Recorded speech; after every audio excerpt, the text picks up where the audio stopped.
I've played the classic Sonic games way too many times to count, and I've gotten accustomed to their look, music, gameplay, and gimmicks. Since Sonic Origins is, out, I figured I'd rank all the zones in Sonic 1, 2, 3, and CD. From all 4 games, there's 7 from Sonic 1, 7 from Sonic CD, 12 from Sonic 2, and 14 from Sonic 3 and Knuckles. Adding all of them up makes a nice and even 40. For this, I'll be including Hidden Palace for Sonic 2, since it was eventually included in the mobile remasters of the game and is featured in Sonic Origins. I'm not going to include Mania since it's not part of the Origins collection, and if I include it, this video will end up being way too long. Maybe I'll end up ranking them some other time. I'm also just ranking the zones, not any of the special or bonus stages, since the flow is jumbled if I include them with the standard levels. This is my opinion. So if you don't prefer the placement of Carnival Night, kiss my ass. This one's a long one, so grab your Cousin Willie's buttery explosion popcorn, kick back, and don't expect Labyrinth Zone in the top 30 or you're madman. At the very bottom of the Sonic Zone depths is Final Zone from Sonic 1. Compared to the endings of the other games, I'd say it's weaker than Sonic 2 and 3, barely edging out Sonic CD's pathetic last boss. Not even in difficulty, just out of all things for a game as unique as CD was, they gave it such a weak final boss battle. That, however, is included as part of Metallic Madness, which this isn't. This zone doesn't even last probably more than 2 minutes for the average player, and that's the weakest part. The boss itself is just okay. Not too bad for the first Sonic game's final encounter, but compared to the rest of the game's bosses, it follows the rhythm. Music doesn't jump out like the rest of Sonic's catalog really, just okay music, okay boss, but with no other substance, it's holding every zone up at the tail end.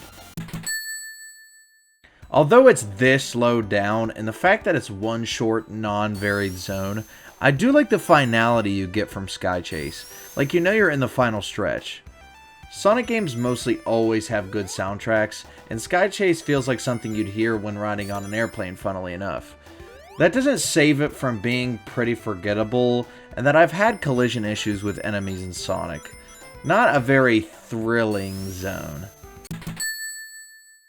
At the end of Lava Reef, we encounter the minor antagonist of Sonic 3 and Knuckles, which is Knuckles, and have a mediocre boss battle, which can be won in less than like 20 seconds. This zone is pretty much cutscene central, and the mini-boss could have been better than the lackluster one we got, even though it's a neat concept that wasn't fully explored anywhere else. This zone barely counts as its own entity, but if I'm gonna include Boss Zone from Sonic 1, this is also gonna go in. Likewise with the last zone from Sonic 1, there isn't a lot of meat on the bones of this final zone in Sonic 2, although the bar is raised considerably. Silver Sonic is a mini-boss before Robotnik, and for being early on in the life cycle of Sonic and being somewhat distinct from Metal Sonic, it's a fun romp, aside from the fact that if you spin dash into Silver Sonic, you'll probably die due to no knockback. Afterwards, you fight the Death Egg robot, which sets the mood for a final fight. The entrance music to Death Egg is alright, but you barely get to engage with it at all since it plays for the first 5 seconds of the zone. The Death Egg robot's music is reasonably iconic that it's been used in melodies in other places in the Sonic franchise. Pretty good boss zone, but not much otherwise. And look who we have here, the last boss zone in the numbered trilogy. Doomsday is the most interesting out of the 3, and it has an epic sort of premise in comparison to the others, as you chase Robotnik's last efforts to keep the Master Emerald as Supersonic. I will say that the premise does carry it higher than Sonic 2's Death Egg, where it falls in gameplay, which can feel jank when trying to guide missiles toward the face of the first robot. I will say though, it feels like the right amount of difficulty for a secret boss after collecting all the emeralds. Man, I really had trouble picking the zone out of 2 that I preferred, or the one that bugged me less, which are synonymous with being pretty energy draining from these games, but I decided on Labyrinth being lower than the other. I really did not want to put it this low, since I love its music. It's probably my favorite music from the first game aside from Spring Yard, and I do like the scenery of this zone. Truth be told, I don't mind water levels since they provide a conversely different experience. I also didn't have much trouble with drowning since there are a good amount of bubble spots in this zone. The negatives though really hold this zone back. Obnoxious spike and spike ball placement and platforms that are out to get you damper the fun, but there is one thing that pisses me off about this stage, and it's the boss. This boss is tedious because you have to keep jumping up a tunnel to catch up with Robotnik, but there are tridents and projectiles everywhere, and if you get hit once, you might as well just accept a lost life, because the water will catch up to you and it's a done deal. Maybe I'm just shit at these games, but I did not want to deal with that at all. Challenge is nice, but this just feels like bullshit. A good zone idea held down by some pretty bad cons. Fuck!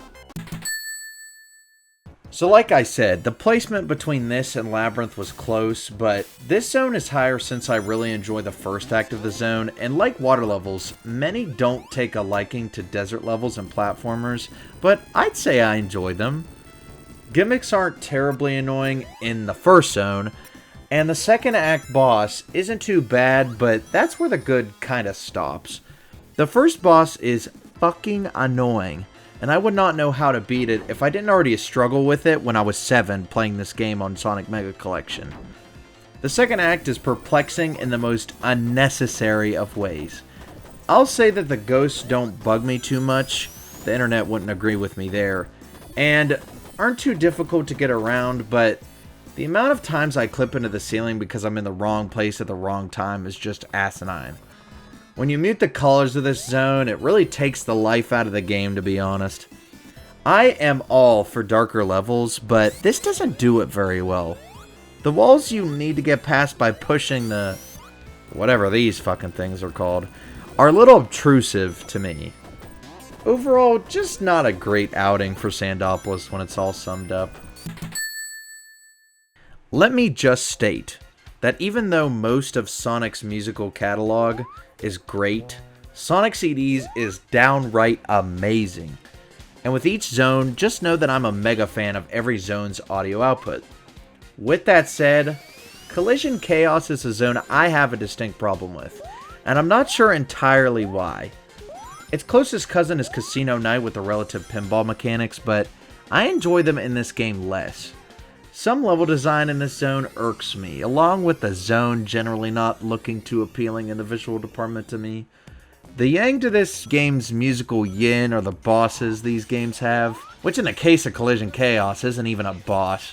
You just play pinball, get Sonic to the top, and you win. Not much of an enticing challenge for me. This and the next zone don't pop as well as the others from Sonic CD do. Here's what I appreciate first. It has great music for all its versions. I like the verticality in the zone since it's a bit different from the usual, and the boss is one of the best in Sonic CD, but that is not saying much, honestly. Okay, now for the annoying. It feels like it's one of those Sonic 1 Game Gear special stages, but not in a good way. Bouncing everywhere all over the place is fun for about a minute. But the 467th time you land on the ground and it bounces you is when I draw the line on fun. Not really a profound gimmick in sight, although I am a fan of the purple used in this zone. Boss is fine for Sonic CD standards, but comparing the other 2-act mechanical zones to this one, it's honestly the one I don't look back fondly on. This is quite the final act before the big showdown with Eggy McGoober in Sonic 2. Scaling up the megalithic aircraft felt like you were on the verge of saving the island, and being on top of it and gaining some high speeds is always fun. But it's unfortunately this low on the list because of a few reasons. It's a 1-act zone, there are some points near the end of it where I'd classify it as bullshit, and the token of that is the boss. Since all 3 spike platforms kill you if you get hit once and lose all your rings. I mean, unless you're an ultra god at Sonic games, which I would say I'm not too close to that variety. Unique zone if we're encompassing all the games, but some points bring it down some notches. I would say there's a large majority of people who would place this zone way lower than I did, and I can see why. Enemy placements are just annoying, especially the shell crackers and the slicers.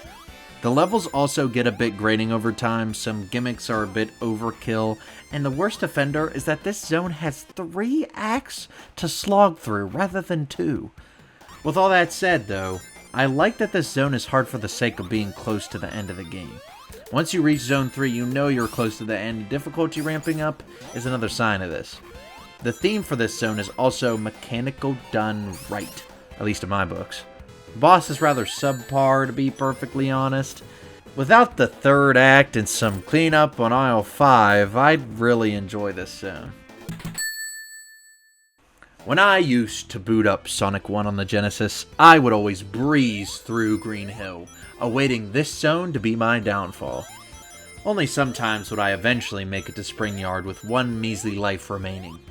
This is sort of in the same boat as Metropolis, since a good chunk of its gimmicks are tedious, like waiting on the block in the lava, or the dropping chains, or the waiting on the block in the lava, or the blocks you have to push around, or the damn block you wait on in the damn lava. Sorry. Basically, the gimmicks here are annoying, but the visuals, man, I really appreciate the uniqueness going on here, and it feels distinct in its level placement as well as being right after Green Hill. The boss is a Sonic 1 boss, which doesn't get too crazy, but it's not awful or anything. Good ideas here, not the best or worst execution. Seeing as how this level got into Sonic Generations, I suppose it's got its popularity. Even though I like all themes from a platformer such as these, I've always been a sucker for sky-based levels in games, and I would say that this zone deserves its love with spectacular music, a very unique boss that followed in the footsteps of Sonic 2 and CD, and the final boss for Knuckles being a souped-up version of the Sonic fight is awesome too. Although, being one zone, lacking in gimmick variety, and using bosses from earlier games for some reason, hurt it quite a bit. If we saw a Sky Sanctuary with 2 acts, I would place it higher. It's definitely a good setup for the Death Egg. I've gotta mention that this music for this zone bumped it up a bit, just because of the feeling I get when it's in the background. Sorry, not sorry. This level feels like they took Labyrinth and wanted to expand its horizons by about 5 times as large. This zone feels less claustrophobic in comparison, and lets Sonic roam free if he can stay on the top route. I honestly prefer Labyrinth's color palette to this since it feels more natural and more appealing to the eye. The biggest strike against this stage is that it feels strangely empty. Other than usual traps, nothing really stands out to me, including the boss, which is honestly quite boring. I look at Tidal Tempest, and I just see a slightly better Labyrinth, but I feel like the remaining 2 water zones do a better job at melding it all together. Whoa, why is this zone so high on the list? Well, if you've noticed, I have yet to put any of the final levels before the big fight in any of the games other than Sonic 2, and I don't really rope Wing Fortress in the same category. I am a fan of the last levels being essentially Sonic ambushing Eggman's final base, even when something like this zone has an Act 3 that returns to Labyrinth. Oh, brother! Even so, I enjoy the first 2 acts so much that it is bumped up considerably, along with the great imposing music. There's a bit of bullshit gimmicks, but it's such a given that it barely affects me anymore. Being a seasoned Sonic scrub probably helps me with that. Otherwise, it's on the fence of an alright to a good zone. Sitting right above its predecessor's last zone, this zone fills a lot of the same holes Scrap Brain does, with a chibi Sonic to boot. The green palette in the background of the Presence version is something I'm a fan of, although the other versions don't do anything for me. Other gimmicks in this zone aren't too special in my opinion. What I must mention is this absolute pile of odor that this final boss is, when I mentioned it in Final Zone from Sonic 1. Weakest final classic Sonic boss by far, and it sucks. Because as creative as Sonic CD is a game, you'd figure they would go crazy for the last fight. Music is also alright, but not my favorite from the game. Better than Scrap Brain by a hair. This is quite the creative scene. A sparkling city with a reddish-pink hue is something I didn't know I'd enjoy quite so much. The uniqueness of the zone raised it up a few places alone, along with the music, which cleverly contains the ring chime as a main instrument. The zaniness and the repeated bouncing to and fro all over the place in this zone is the only place in Sonic 1 it's present. The boss is nothing special to me, although it does a fine job with challenge and inventiveness. The gimmick that brings down Springyard down the chute extremely are these blocks that make you wait like an elevator with multiple buttons pressed before your stop. It slows this game down slower than Pong on a fucking Atari 2600. There are too many sections with these that I am annoyed when I get a nice hill to gain some speed on, until a second later I have to wait 30 seconds on my least favorite part of a zone in the first game. Since I enjoy the components of this zone more than anything Marble has, which feels sort of similar in some ways, it's higher by a few places. Two big elephants in the room with this one. One, the barrel never really gave me any trouble when I was a kid because other than right and left, the only other way to go in my mind is up and down, which happened to be the way to work it. Two, the replacement tracks for this, Ice Cap and Launch Base, are pretty awkward and lack any oomph, concerning what the prototype music sounded like. I would just recommend that Sega keeps June on the guitar. The OG songs will always be better than the Origins catalog. Other than that, I enjoy this zone's layout, gimmicks, and bosses, even if the second act boss is a little weak if you just insta-shield. The second act is where I don't like it all too much. The water really doesn't fit Carnival Night at all.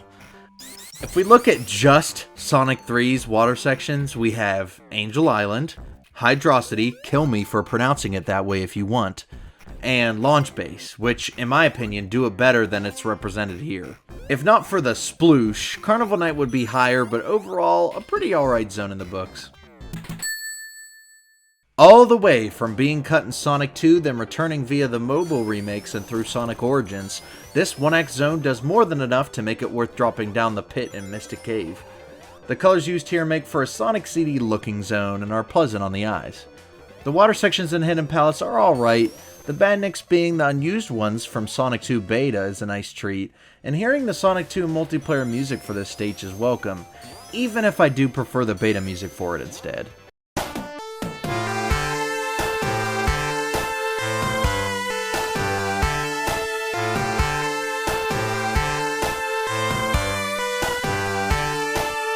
I really enjoy the speedy moments of this zone, like when you're blasting through a tunnel under an emerald. This stage also has the added bonus of gimmicks that would not fit in the original, like the super fast lifts, as well as the boss for this zone. Speaking of that, since it's the only boss not included in the original Genesis game, it's very unique as Robotnik has a giant horn on his Egomatic, but the boss lasts a little too long when compared to the other bosses in the game. A great addition to Sonic 2, and it's mostly the route I take instead of the rest of Mystic Cave Act 2. Speaking of that, I've always got a dank feeling from this zone, probably since it's a cave. The Badnik in this stage is the Firefly robot, which always seems to be in the worst place and always glows whenever you're close. I might as well mention the pit. For you non-classic Sonic no-lifers, the pit that takes you to Hidden Palace in newer versions of Sonic 2 has spikes at the bottom and no way out at all. Not even Super Sonic can help you get high enough to get out. Many don't enjoy it, but I think it's funny to have basically a death trap that is akin to a lot of older games just to screw with the player. All I can say is, get good. Otherwise, nice background, nice music, and alright boss, Mystic Cave fits snug right about in the middle of this list. I probably should have Oil Ocean a lot lower considering that I don't find the Badniks to be very enjoyable to deal with. The rising and falling platforms are a speed ender, and the gimmicks like the push spring don't do anything special for me, but I don't know. Special Sonic 2 bias really steps it up here.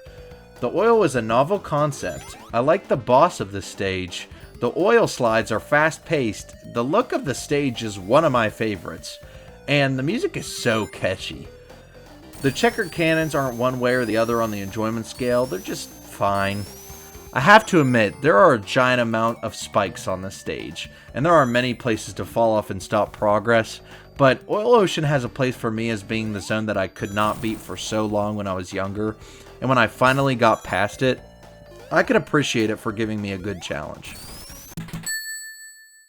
The finality of this zone really hits the mark of what it's trying to accomplish, especially since it's the highest ranking final zone if we're counting Sonic 3 and Sonic & Knuckles as one unit.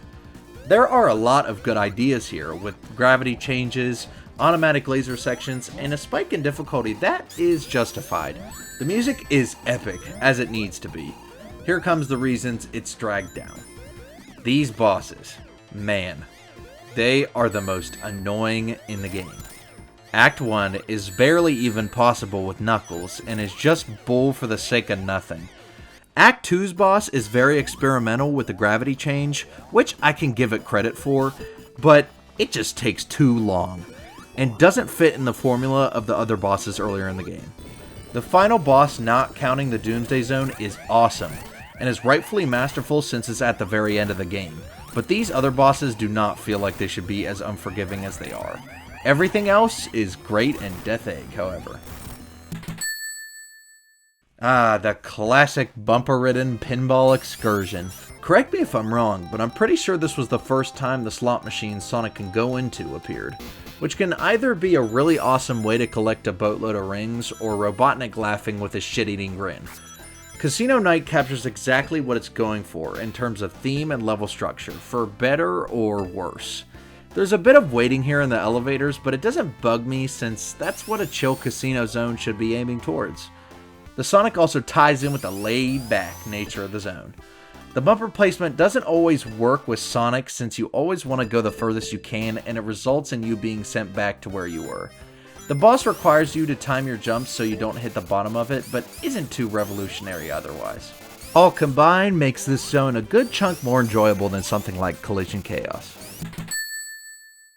Let me get this out of the way firstly. This zone has my favorite music in summation compared to everything else on this list, which raises position by a bit, especially the Good Future variant.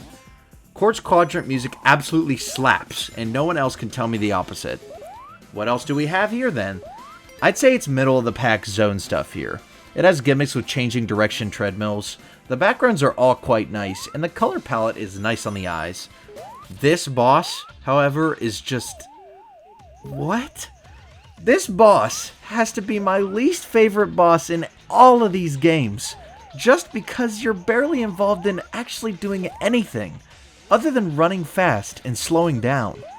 It feels like it's missing a component. Really could have done anything else with a type of boss like this. Yuck! I see too many people throwing flack on Lava Reef, and I don't see it. It's a blast to play through, and it's very unique in that Act 1 has a red hue, which is a more explosive, fast-paced act. Then Act 2 fades into a blue hue, and while being a bit more difficult, is more lax in level movement. Music is great as always, Act 1's boss is alright, but Act 2 has one where I did like the direction they were going for, but did not like the execution. The chase at the beginning is fun, but when you drop into the lava waterfall is when the boss gets a bit stale. And if you grab a flame shield on the left while falling, it removes the difficulty of the boss almost entirely. Pretty good stuff other than that. Flying Battery follows Mushroom Hill and builds the adrenaline with a fleeting air spit. Flying Battery follows Mushroom Hill and builds the adrenaline with a fleeting airship and high speed.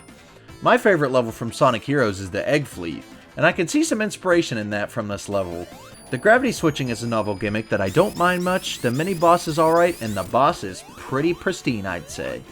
The music is quite kick-ass, and only gets better when you get to the second act. There's a section of the second act where the airship starts colliding with itself, and it reminds me of Marble Gardens collapsing, which sort of seems like they're reusing the gimmick, but I don't mind that much. Pretty good stuff for Flying Battery.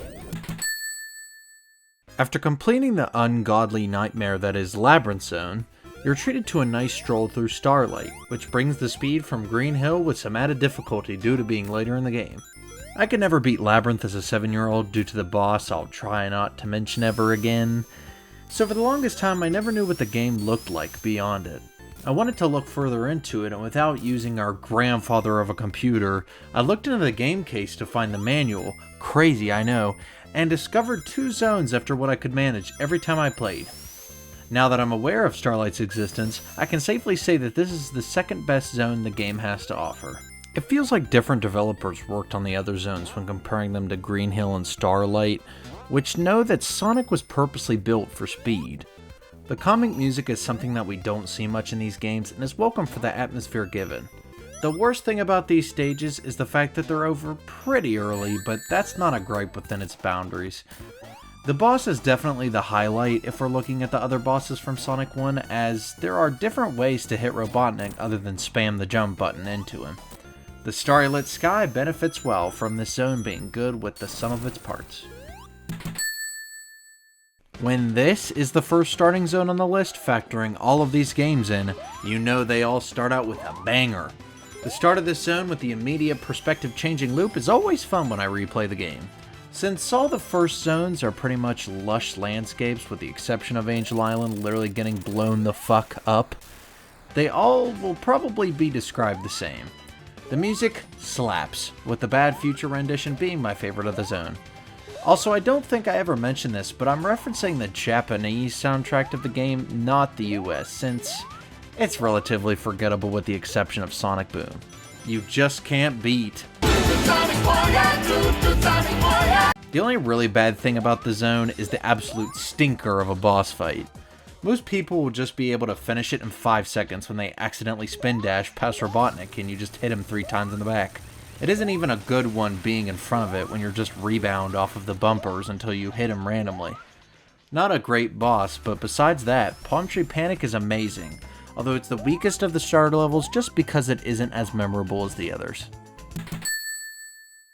Ice Cap is a great example of how a level can make you feel like you're really in the environment, and it hits the freezing feeling to a T. The intro is iconic and very unique since these games don't have many cutscenes aside from the occasional Knuckles encounter. I am partial to the look of the ice cave more than the outside that is seen in Act 2, but both are very flattering with cool shades of blue.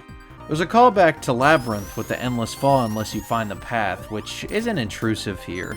The platform springs are always fun to use, plowing through snow is always a treat, and the bosses are both alright. If anything is wrong here, the second act ends too short in comparison to the first, but that's a nitpick, and I've got not too much else to pick apart. What else needs to be explained here? It's Green Hill. It's fast, fun, and an awesome introduction level to Sonic 1 and the franchise in general. The levels that precede this one don't hit the mark other than Starlight, and the developers learned this when looking at the faster-paced nature of the second and third games. The music is iconic, the lush forest and water in the background is iconic, the spiky bridge is iconic, the badniks are iconic, the boss is iconic and can be challenging to beginners, and even with being the shortest of the zones in Sonic 1, the times spent here are always a treat. Yeah, that's all I've got. What? You already know about the zone, man. Leave me alone. And here's Green Hill 2.0. It has all the fun of 1.0, with more loops, spinning bridges, and giant wasps shooting me for some reason. The plentiful checkpoints in this zone really helps with the special stage problems I would always have. I don't enjoy the boss here as much as Green Hill, but I do have a controversial opinion in that I like Emerald Hill's music more. Feels more adventurous, or maybe it's the Sonic 2 bias in me, which we'll see here in a bit. This zone also has the added benefit of having monkeys throwing coconuts at me, which always happen to be right where I am at the wrong moment every time I lay my eyes on these guys. Somehow speedier than Green Hill thanks to the spin dash, this zone squeaks out just past its predecessor. Alright, get your out of the way. I don't expect many would think Stardust Speedway would not be at the top of Sonic CD's catalog. All the time variants in this zone are a blast to play and listen along to. Even in the Bad Future, there's still grooving to be had. This zone doesn't really follow suit with the level makeup of other Sonic CD zones, and that's for the better. Speed is accentuated here, giving you ample time to switch to different times. It also goes without saying that this zone has the best boss from Sonic CD, with the iconic race against Metal Sonic to save Amy. The uniqueness of Sonic CD's bosses actually works for the better here, as you aren't forced to wait after you complete a portion of the race. It just starts and you beat Metal Sonic to the finish, plain and simple. When a classic Sonic zone goes for this type of groovy zone pitch, it almost always turns out golden. There's a good reason why this was brought back to Mania. The last zone of the three, which had its songs replaced in Sonic Origins, which are honestly pretty shit. I've heard many say they don't mind the newer tracks for Launch Base, but the OG Sonic 3 Launch Base soundtrack is unmatched, and hearing the other soundtrack just does not fit in as well as Ice Cap's second version. When speaking on this zone's other terms, however, we have a nice final zone in Sonic 3 only, and even when playing Sonic 3 and Knuckles doesn't hurt it any to me. It's less of something like Scrap Brain and more zany, which helps since this was never meant to be the ending zone of Sonic 3, and works as a good middle point of the games locked together. The color palette of this stage is great, and the background of the Death Egg being in reconstruction is a sight to behold. The zone is a bit tough, but the difficulty is welcome. The shift from Act 1 to 2 and the water sections of the latter are not in any way something I do not enjoy. Usually when I play a water level, I like to take the upper path if there is one, since I want to speed past the chance of getting in the agua in the first place, but I don't feel that with Launch Base. The water is nice here, unlike somewhere like Carnival Night. The boss at the end of the zone is fine, but in Sonic 3, Big Arms is your final boss, and I must say it's pretty awesome, if a bit repetitive. Playing this boss in Sonic 3 and Knuckles is possible through Sonic 3 Complete and Sonic Origins, so I can enjoy it even without the boss being entirely necessary. Amazing zone in general. I've played through this zone so many times, it's not even funny. I would always turn on Sonic 2 on the Genesis, blast through the first 3 zones, and then either get bored or play the first game. With that, I have a standard path through this zone, and even when I try to take another path, it's always a good time. Speed is a really big focus on this zone, and you can tell they realized they should make it a key factor after Sonic 1 had some zones that took some time to get through. Blasting through the pipes is always the epitome of fun, and climbing the tower before the purple ooze makes you drown is still nerve-wracking to this day. This zone actually tests your skill more than I remember though, and can catch you off guard if you're not paying too much attention. The boss is one I have some worn-torn memories with. Jumping and holding onto the boss seems like a smart thing to do, but the moment Robotnik moves away from his initial position, you are falling off the side, which still gets me. Colors of the zone are a cool scene, Badniks are a bit forgettable other than the spider locking you in place, and it's a great jump-off point after Emerald Hill. In terms of other players, I would say this zone is the most out of place if they would make a zone tier list themselves, but everything that is culminating here is just what I want from a scenic view. This zone has my favorite theme and background in all of the games. It's so immersive and has an epic sensation traveling up and down the mountainous region. The music accompanies this feeling with an arduous sound of travel. Most criticism for this zone comes from its non-memorability, but I could not disagree more. People also complain because this zone has some gimmicks that are bull or lack flavor, which if I'm honest, I'm not good at this game.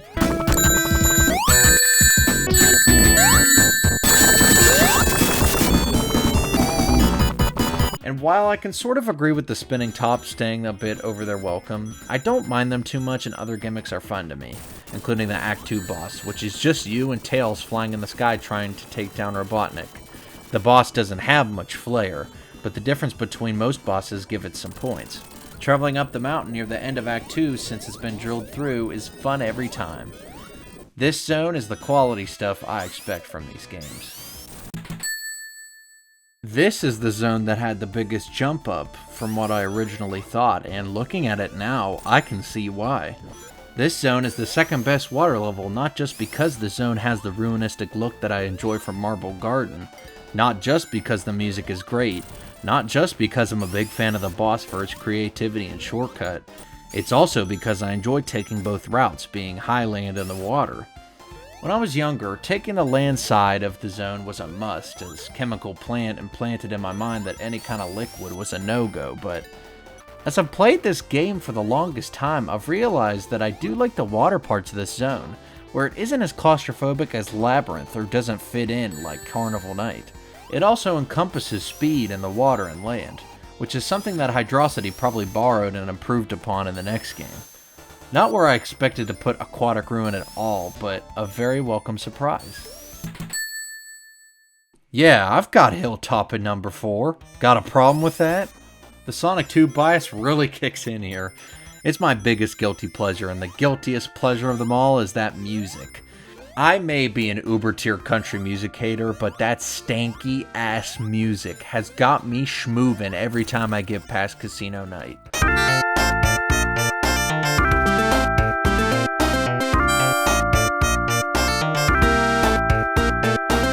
Many say they don't enjoy Hilltop because it takes Emerald Hill's ground sprites and makes them blue, but I don't care.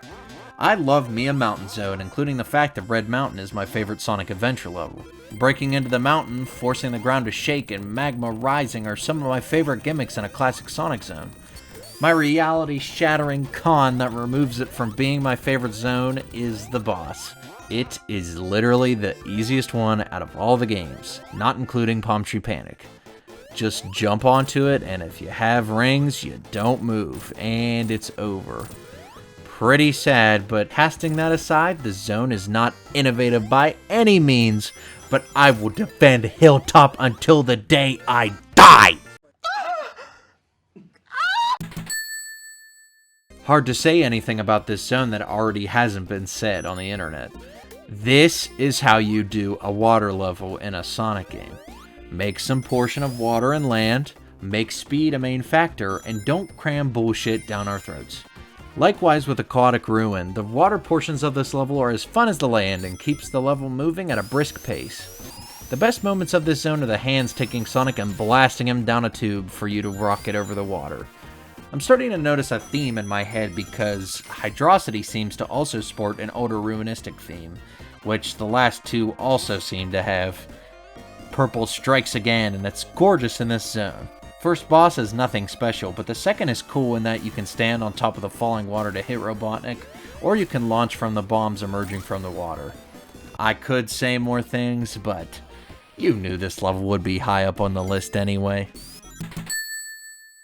I have a lot of experience with this level, as it is the first zone you play if you're playing just Sonic & Knuckles, as that was the main way I played this game since I played Sonic Mega Collection on the PlayStation 2 and never owned either Sonic 3 or Sonic & Knuckles on the Genesis. This level is just how you do it. Rather than Green Hill 3.0, you're set in a mushroom forest where everything seems just a bit chill. I really enjoy the look of the badniks in this zone, and the boss at the end is one of my favorites. Feels like a precursor to the heavy gunner boss in Sonic Mania, making you run as the boss goes by. There are a lot of fast sections, more than I remember when I was younger. That is also another plus in my book. The rope and mushroom gimmicks are also fun in my eyes. There is one gimmick though that just nudges this zone out of the number 1 placement, and it's the seesaw-like machines where you had to press up and down to get to a higher level. It really slows down the progress you're making and really isn't fun. It isn't a killer, mind you, but if they weren't there, then this zone would take the proverbial Sonic Zone cake. But that ultimately goes to... I'll be honest with you, I didn't expect Angel Island to be at the top of my list, but after looking at all the zones individually, I gotta say, this one is always my favorite to go through. The beginning cutscene is great every time the game is booted up. It's very hilarious that the water section in Angel Island, which barely even counts at all, is better than Carnival Night's outing.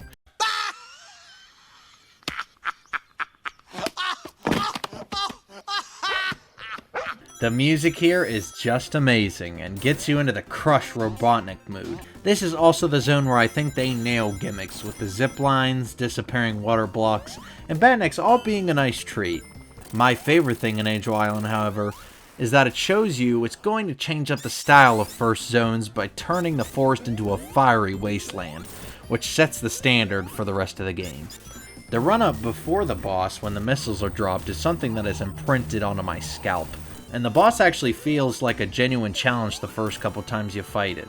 since there's 2 pits, 1 on each side, and isn't quite the menial task like in Sonic 2 or CD. Really, the more I look at it, Angel Island has taken the crown of my favorite Sonic zone, not including Mania anyway. Whew! Wow, that took quite a while. Well, if you're still here, thanks for watching throughout the entire video, and if you don't mind, like and subscribe. Other than that, yeah, that took a while to make. I've had that plan for like more than 7 months now.